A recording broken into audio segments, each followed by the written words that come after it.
As Peggy said, I'm Michelle Carpenter. I'm a nursing consultant for policy and practice for the College of Registered Nurses. And I've been here at the college now almost 7 years. So I'm also the lead for nurse practitioner practice. And today I'm going to provide an overview of the roles of the RN and NP in MAID, whether it's aiding or providing MAID.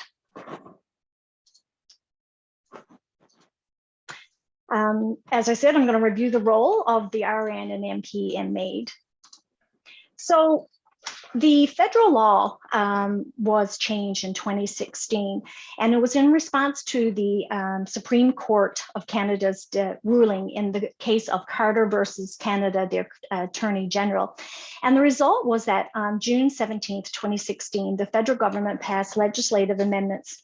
And the act was an act to amend the criminal code and to make related amendments to other acts. And that was a Bill C-14 that went for royal assent. And these amendments to the criminal code create an exemption for MAID, provided that it was carried out in accordance with the provisions set out in the criminal code. And that's really important, and I'll talk about that bullet further in the presentation. So just a little bit about the history leading to the MAID legislation. And it's been an evolution. And physician-assisted death first gained widespread attention in Canada during the early 1990s, when Sue Rodriguez, who was suffering from ALS, applied to the Supreme Court of BC to have the criminal code's prohibitions on assisted suicide declared unconstitutional. And the case was appealed right to the Supreme Court of Canada, but lost in a 5-4 decision. And then 2 decades later, 2 family members of Kay Carter, William Chaussee, and Gloria Taylor, again suffering from ALS, along with the BC Civil Liberties Association, challenged the federal criminal code provisions related to assisted suicide, based on sections 7 and 15.1 of the Human Rights Charter. In February 2015, the Supreme Court of Canada rendered a 9-0 judgment in favor of the plaintiffs and suspended the judgment for 1 year to allow time for the federal government to develop legislation and regulations, which is why we didn't get the legislation until June 2016. And during that time, which is very relevant, is that in 2014, the Quebec government passed an act respecting end-of-life care, and it had provisions of medical aid in dying, and that was only for physicians. And this provincial legislation came into effect 2015. And so, you know, the law was passed and people start providing MAID.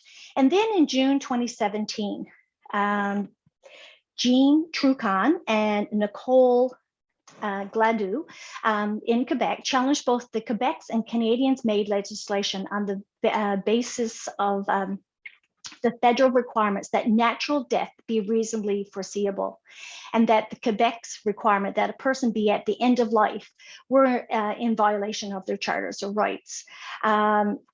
And neither government chose to appeal the decision. That it was rolled in favor, and neither of the federal government or the Quebec government decided to appeal that decision. And the court, Quebec court, suspended the effect of the declaration of the invalidity for a period of 6 months until March 11th, 2020.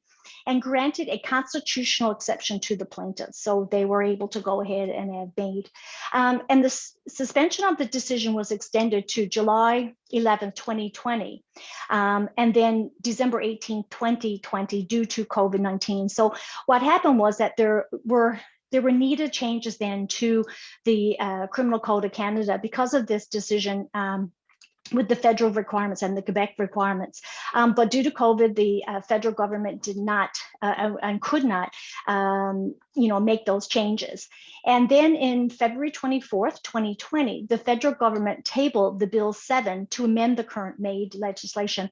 And again, due to COVID and a change in election in government, and then by March 17th, 2021, the new changes to the MAID legislation were received royal assent. So it's been a long history, to get to the point of 2016, and then another 5 years to have changes to that legislation, which were promised in the original act to amend the criminal code. So today, we're going to look at two possible roles that RNs and NPs can play in MAID. And one is RNs and NPs can aid in MAID, and then the other role is that the NP can provide MAID.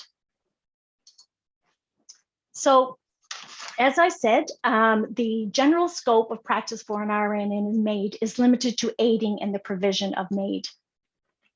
And as of June 2018, the college's council approved a change in the scope of practice of NPs and granted authority to NPs in Newfoundland to provide MAID. So up until that period of time, due to a number of circumstances, NPs could only aid in MAID, but as of June 2018, NPs could provide MAID with it being within their individual competence.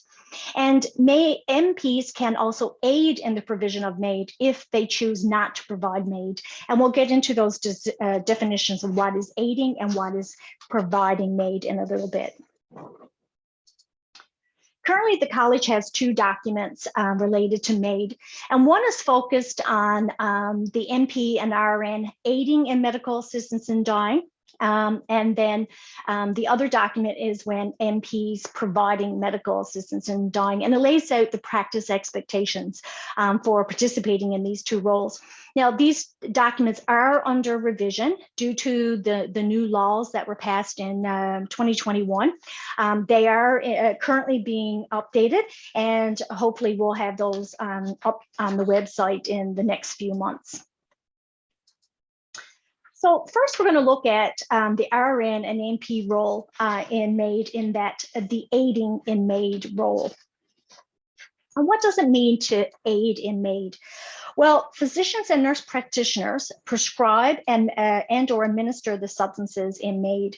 And in this situation, an RN or an NP, if they're aiding in MAID, may aid by inserting an intravenous line with an order, prepare the medication, or providing support to the patient or client and their family.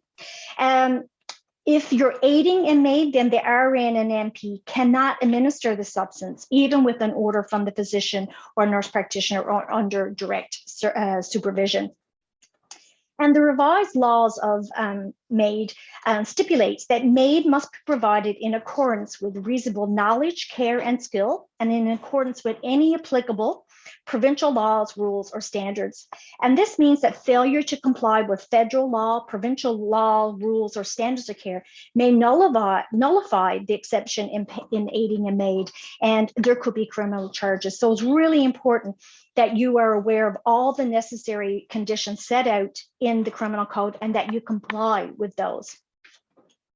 And according to the Canadian Nurses Protective Society, aiding in MAID means that, and can occur by the RN or NP aiding in MAID can review the chart to determine whether documentation clearly indicates that all requirements have been met, and or inquiring directly with the practitioner, MD or NP providing MAID. In either scenario, the nurse shall document in the client's chart their role in aiding in MAID. And the RN or the NP aiding in MAID can check if the client meets eligibility, but only that the paperwork is completed in its entirety. RNs cannot determine the eligibility criteria for MAID. It is only the NP or the physician providing MAID. And there has been a lot of conversation in the past few years over whether RNs and NPs can start the conversation regarding MAID. And I just want to let you know that the college has not changed its regulatory direction, which we'll talk about right now. So the 2016 law permits healthcare professionals to provide information about the lawful provision of MAID to a patient or client.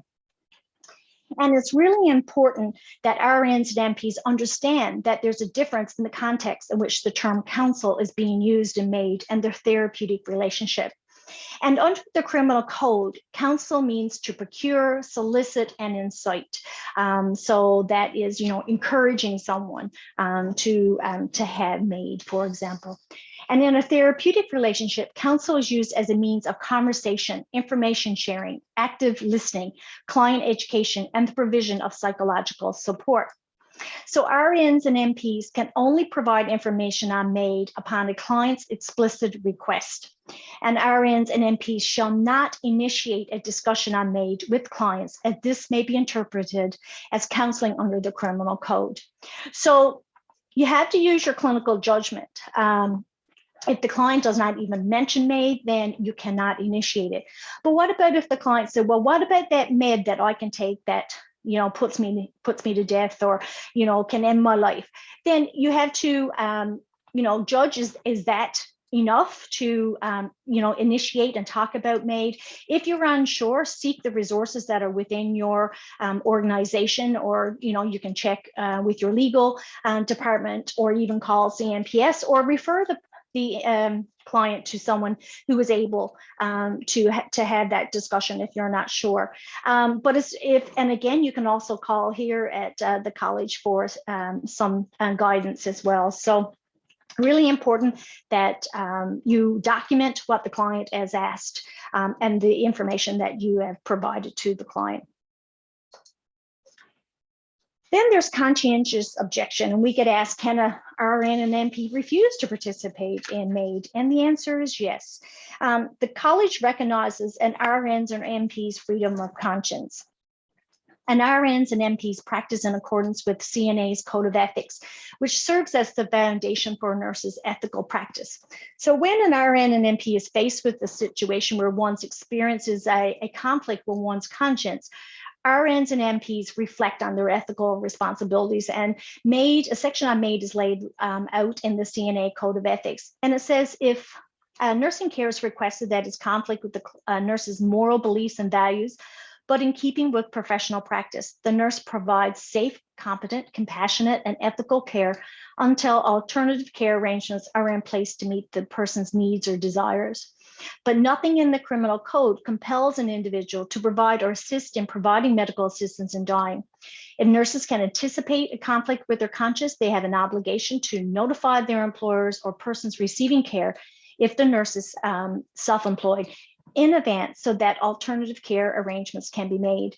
So if you're working on a unit that provides MAID and you have a conscientious objection, then you should have that conversation as soon as possible, with your manager, to ensure that if your client requests MAID and you don't want to participate, that alternative care arrangements can be made. Now, that doesn't mean that you just wipe your hands from the client. You can provide other care needs for the client while those arrangements are being made, or while the client is waiting to have MAID. And again, that's a conversation to have with your manager. So what are some NP and RN considerations when they choose to aid in MAID? And it's really important that the RN and NP familiarize themselves with the wording of the criminal code, because as I said, you are expected to comply with the criminal code provisions. And if you do not, it could lead to a charge and you be found criminally negligent. So it's really important that you know what those provisions are. You could have a criminal offense laid against you. It's also really important to review any guiding documents for other regulatory bodies, particularly pharmacy. What are the rules about, the medications that, lead to a MAID, how they're dispensed, the College of Physicians and Surgeons, if it's a physician who is providing MAID, then to know what their regulatory requirements are. And also, if it's a nurse practitioner, it's important to know what are the practice expectations for a nurse practitioner providing MAID. And you need to determine the employer's position in permitting MAID in the employment setting, and be aware of any applicable policies, guidelines, procedures, and/or processes in place to guide the nurse's practice in MAID. And it would be a good idea to get in contact with the lead for MAID in your organization, your regional health authority. Government also has MAID leads. They have a fact sheet about MAID that you can go to, and it does list who are the coordinators of MAID in the different regions. You may want to connect with professional practice to determine what the policies are. You need to review the current Canadian Nurses Protected Society resources related to MAID. And it's really important that you seek legal advice as needed to understand the relevant provisions of the criminal code and other laws, so that, as I said, you're aware and able to apply to the criminal code's provisions. So, you know, whether it's your legal counsel within your RHA, or you can call CNPS. Having a license to practice in Newfoundland gives you access to CNPS lawyers, and many of them are nurse lawyers who can give you advice if you're contemplating aiding or providing MAID. So now we're going to look at the NP role in MAID when they provide MAID, and we'll look a little bit more about that and get into the changes that has occurred in the new changes in March 2021. First of all, what does it mean to provide MAID? Well, according to section 241.1 of the Criminal Code, medical assistance in dying means the administration by a medical practitioner or a nurse practitioner of a substance to a person at their request that causes their death, or the prescribing or providing by a medical practitioner or a nurse practitioner of a substance to a person at their requests, so that they may self-administer the substance, and in doing so cause their own death. And if you're interested in learning more about the criminal code provisions in MAID, then you can go to the section on MAID starting at 241 of the Criminal Code, and that gives all the details about MAID in the Criminal Code. So this is the federal legislation definition of provide MAID. And it's important to I guess note, and I mentioned this earlier, is that only nurse practitioners or medical practitioners, and I say medical practitioners, physicians, surgeons, can assess eligibility criteria, and this is found under section 241.2.1, subsection 1 of the Criminal Code. And a client meets eligibility criteria if the client is eligible, but for any applicable minimum period of residence or waiting period would be eligible for health services provided by our government in Canada. So it means that you're eligible for health services by the federal government, under the federal government. The client has to be at least 18 years of age and capable of making decisions with respect to their health. The client must have a grievous and irremediable medical condition. They must make a voluntary request for MAID that was not made as a result of external pressure. And oftentimes you'll see that if family members come to a visit with the nurse practitioner, and the nurse practitioner may ask to speak to the client by themselves to ensure that there's no external pressure when they're talking about MAID. But that certainly would be up to the client of that decision. The client must give informed consent to receive MAID after being informed of the means available to relieve their suffering, including palliative care, end-of-life options. So this is really important. That's a part of the law that those services need to be discussed with the client. So what does a grievous and irremediable medical condition mean? Well, the NP must be of the opinion that a person has a grievous and irremediable medical condition. First point, so that nurse practitioner must make that physical assessment. And as per section 241.2 subsection 2, a person has a grievous and irremediable medical condition only if they meet all of the following criteria. They have a serious and incurable illness, disease, or disability. They are in an advanced state of irreversible decline in capability, and that illness, disease, or disability, or that state of decline causes them enduring physical or psychological suffering that is intolerable to them and that cannot be relieved under conditions that they consider acceptable. So it's not what the NP or the physician feels, it is what is intolerable to the client. And other outstanding criteria are yet to be determined. So those criteria that were mentioned 5 years ago in 2016 that they would have a decision made, they have been put on hold, and those involve the mature minor, advanced care requests, mental illness, palliative care, and those living with disabilities, including mental health issues. And these will be considered during a parliamentary review of MAID with a report due March 2022. Now, we've yet to hear of that report, and again, that may be due to the COVID-19 pandemic that has held up these pieces of reports. So we'll wait to hear about those reviews and reports. So what does a voluntary request mean when the client is unable to sign?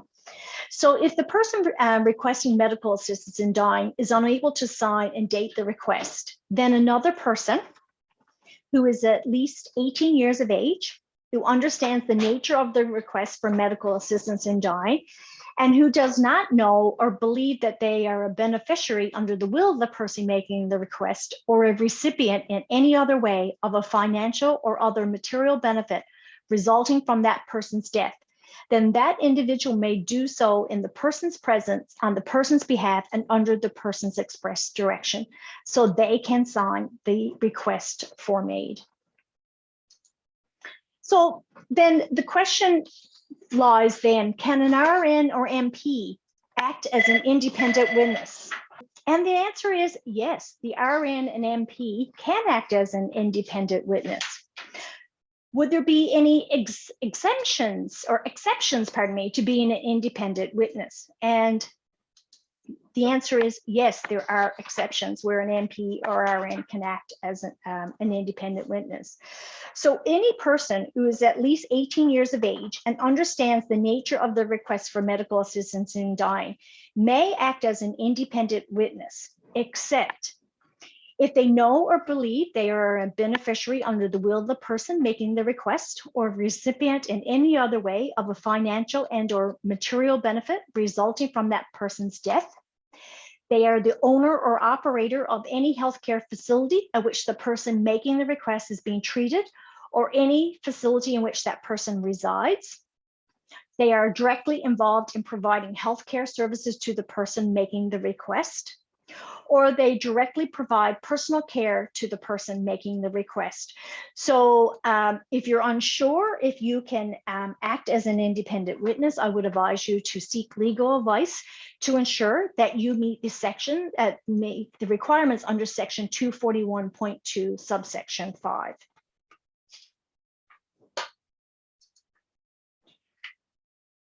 So can the physician or nurse practitioner who provides MAID act as an independent witness if they are going to provide MAID to the client?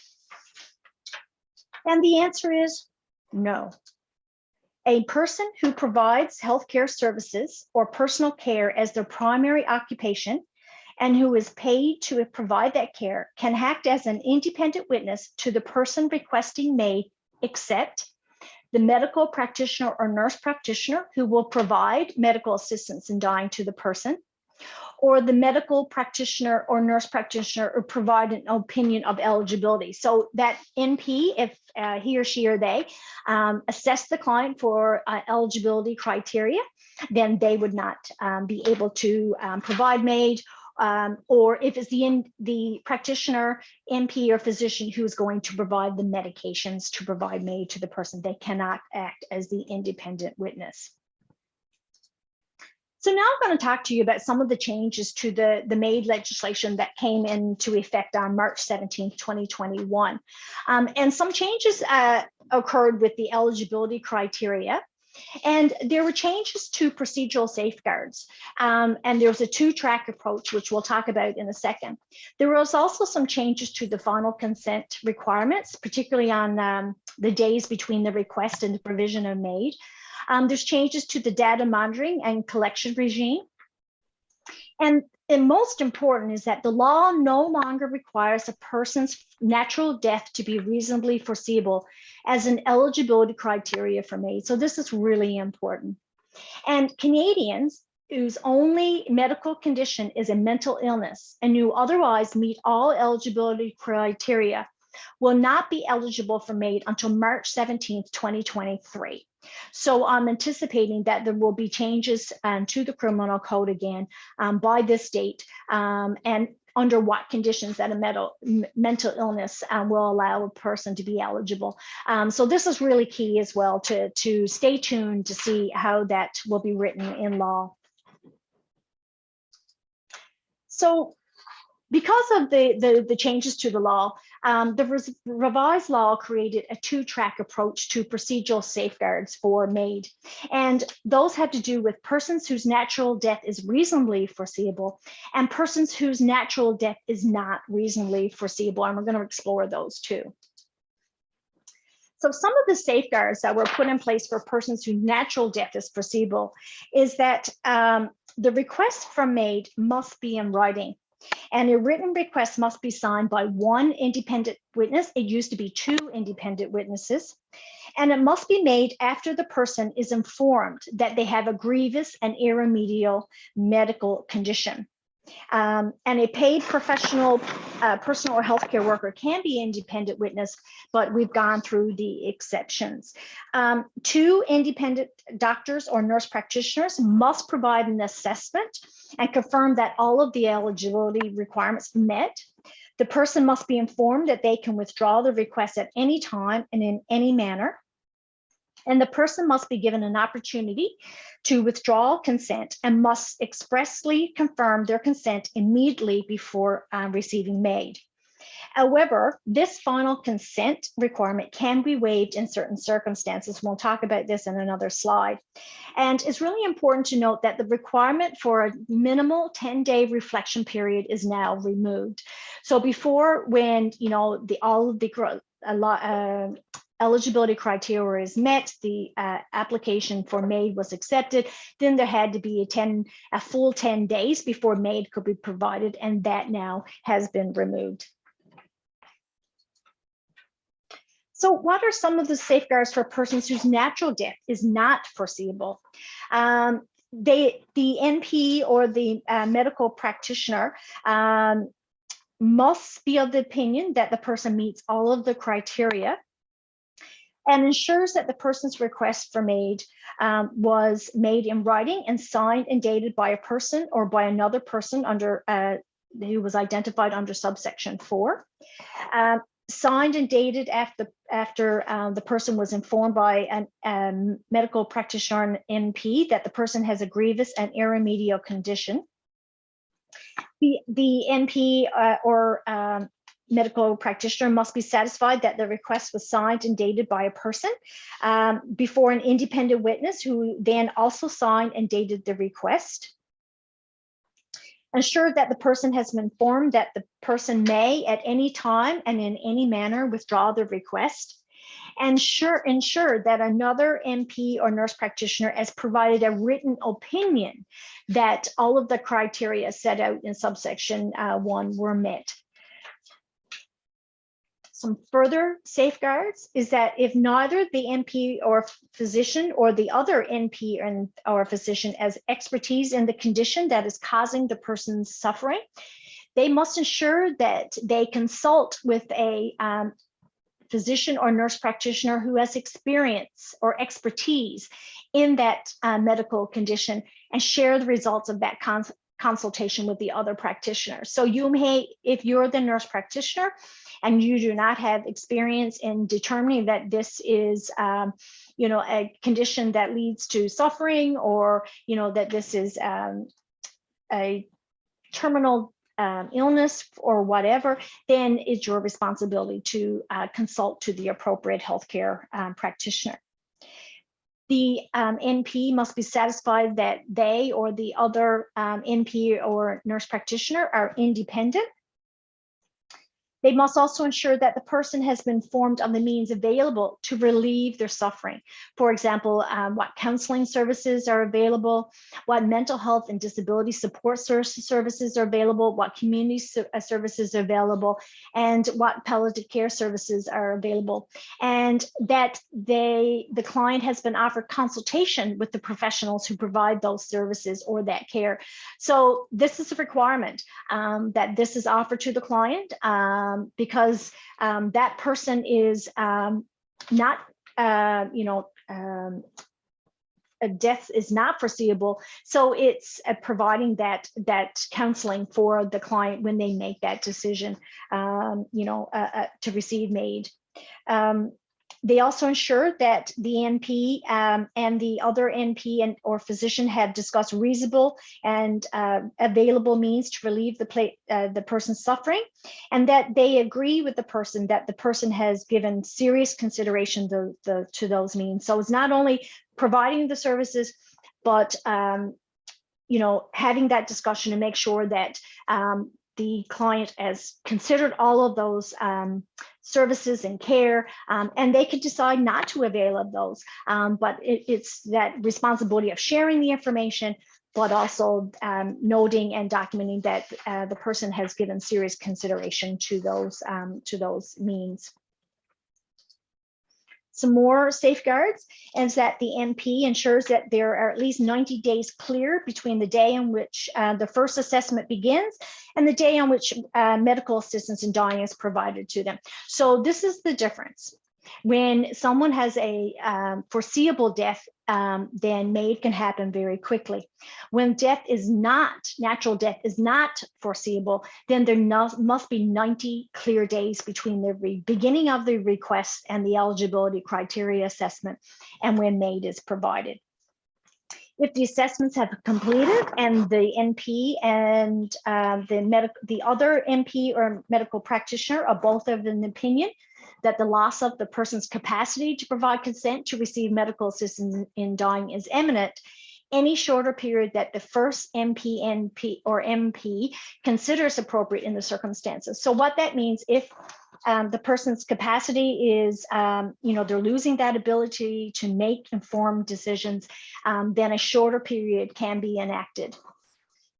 If the person has difficulty communicating, the NP or medical practitioner takes all necessary measures to provide a reliable means by which the person may understand the information that's provided to them and communicate their decision. And immediately before providing the medical assistance in dying, they have to give the person an opportunity to withdraw the request and ensure that the person gives express consent to receive medical assistance in dying. Now, there have been some changes to the final consent requirements, and the revised law now allows the waiver of the requirements to provide final consent immediately before receiving MAID for patients whose natural death is reasonably foreseeable. And this occurs when the person has been assessed and approved to receive MAID. The person is at risk of losing decision-making capacity before the preferred date to receive MAID and has been informed of that risk. And then the person makes an arrangement in writing with their practitioner, whether NP or nurse practitioner, to waive final consent, and according to which the practitioner will administer MAID on the preferred date if they have lost the capacity to provide final consent at that time. So what that means is that if you have a date set for March or May 20th, and you fear as a person requesting MAID that you may lose that capacity based on your circumstances, then you can put it in writing that you're going to waive that final consent should you lose capacity. And the agreement to waive final consent will be invalid if the person, after having lost decision-making capacity, demonstrates refusal or resistance to the administration of MAID by words, sounds, or gestures. So it's really important that that nurse practitioner or a physician make that assessment of, is the person demonstrating refusal or resistance to the administration of the MAID medications. And involuntary words, sounds, or gestures made in response to contact, so for example, response to touch or the insertion of a needle, does not constitute refusal or resistance. And this is where documentation is really important for the nurse practitioner if they're providing MAID, or the physician, in that you document all that occurs during the MAID process, and document your assessment on if there should be any, voluntary words, any sounds, what your assessment is of the client at that time, particularly if there's been final consent requirements documented. Some more changes for final consent requirements is that a person approved to receive MAID who chooses to self-administer the substance for MAID can now make arrangements in writing with their nurse practitioner or their medical practitioner if complications arise after the ingestion of the substance, causing loss of decision-making capacity, but not death. So if the person is going to administer MAID and does not die immediately, but loses that capacity, then there can be arrangements made. And such arrangements allow the person to provide their consent to the practitioner administered MAID in advance. So if the person doesn't die through self-administration, then a practitioner may provide the MAID medications. And this arrangement must be made in advance in the event that the complications for self-administration occurs, and the practitioner must be present at the time of the self-administration. So this is really important, that it can happen. If self-administration does not work, then a practitioner administered MAID can happen, but the NP or physician must be at the bedside when the self-administration is occurring.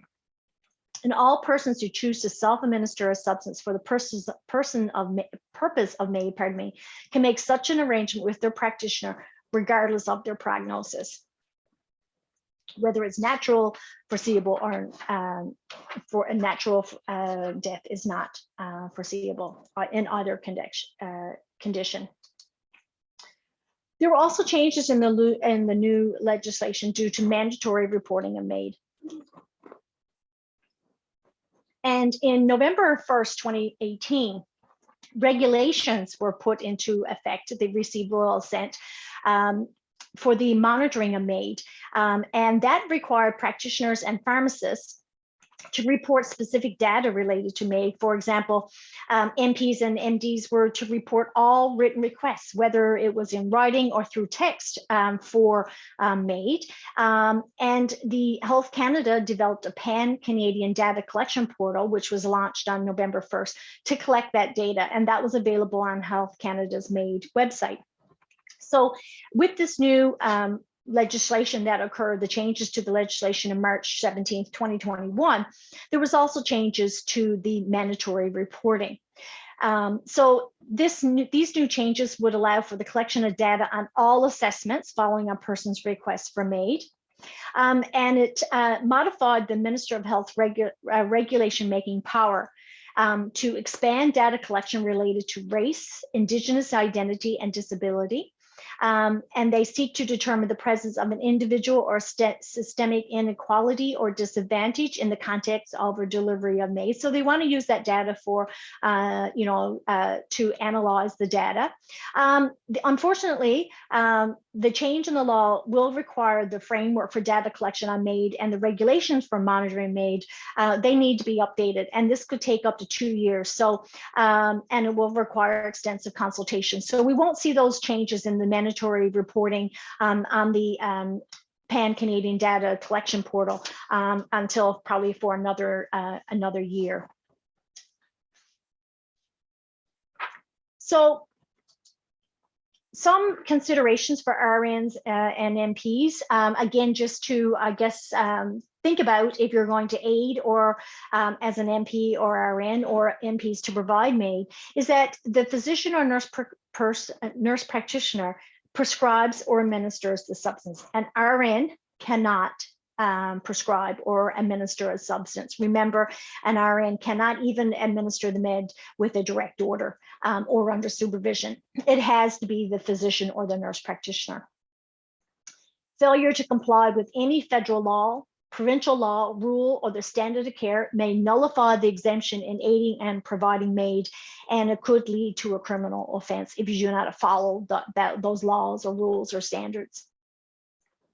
NPs in Newfoundland can sign the death certificate.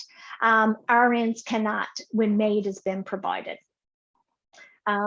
The NPs must record in the online data portal, the Health Canada online data portal, the request for and provision of MAID. So these are some mandatory requirements under law. So just to give you some interesting facts about MAID, and anyone has heard my MAID presentation in the past has had some data from the first annual report of MAID that was released in Canada in 2019.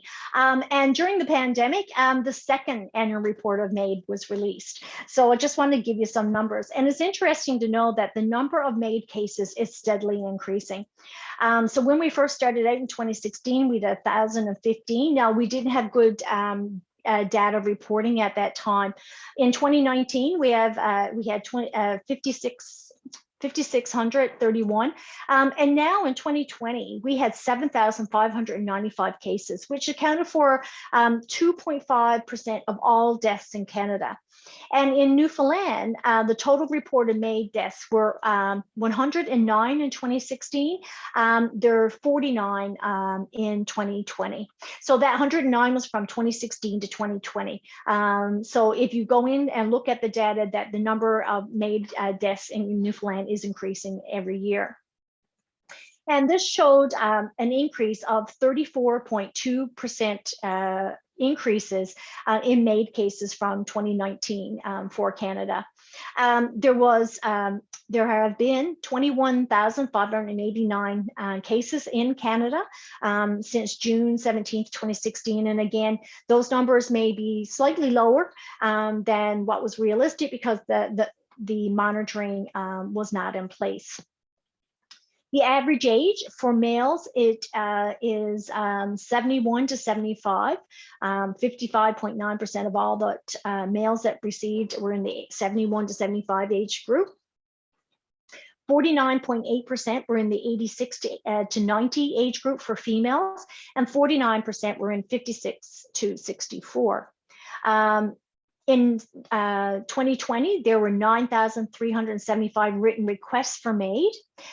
However, 21.2% did not result in MAID, 12.7% died before they received MAID, 6% were deemed ineligible, and 2.5% withdrew their request before MAID was provided. There are 1,345 unique practitioners in 2020 that provided MAID. 50 family physicians made up 61.1% of overall. Physicians were the largest group of practitioners that administered MAID. They were 94.7%, and 75 nurse practitioners, which were 5.3% of the practitioners who provided MAID. And some of the main conditions that led for the request for MAID, and cancer was 69.1, cardiovascular disease was 13.8, respiratory diseases were 11.3, neurological 10.2%, and of those 36.2 were ALS, 18.1% were Parkinson's, MS attributed to 9.7, and others was 36.6% of that category of neurological. Other conditions were 8.7%, and those suffering from multiple comorbidities were 7.8. Some of the statistics on the primary setting for MAID, the patient's private residence was 47.6%, and this is a switch. In 2019, it was more in hospital, but now it's more private residence. Hospitals were 28%, palliative care units were 17.2%, residential care such as long-term care facilities at 5.7%, and others were 1.5%. So just to give you some ideas for resources if you're looking for finding out more information, the Canadian Nurses Association's Code of Ethics speaks to MAID. The Canadian Nurses Protective Society has information on their website and has guidance called Medical Assistance in Dying, What Every Nurse Should Know. The Canadian Nurses Association also in 2017 released a national nursing framework on medical assistance in dying, which I have a picture there, along with the Code of Ethics. The Newfoundland provincial government has a frequently asked questions. There's also the Health Canada's MAID website, and we have our little pamphlet or one pager that Health Canada has released on the new changes to legislation. There's the regulations for reporting for MAID that is on the Health Canada's website. And then, as I said, the Canadian MAID online portal that is available through Health Canada for the mandatory reporting. Our documents can be found on our new college website. And if you go up to this sign here, the broken sign, hamburger that we call it, or you can use the search engine to look up the MAID documents, but they're found under practice resources, practice topics, and those documents are found under the practice topic of MAID. And those two documents that I showed you earlier in the presentation are there. If you want to connect with us, you can do that in a number of ways now. We do have our new Facebook page. We have Twitter. We have Instagram. We have our YouTube account where you can watch these archived events that we have. And also our telephone number is there along with the toll-free, which will take you to the main desk. But if you go in to contact us, you will also find my direct number and email, and also my colleagues, Peggy Rahman, if you have any questions about MAID. So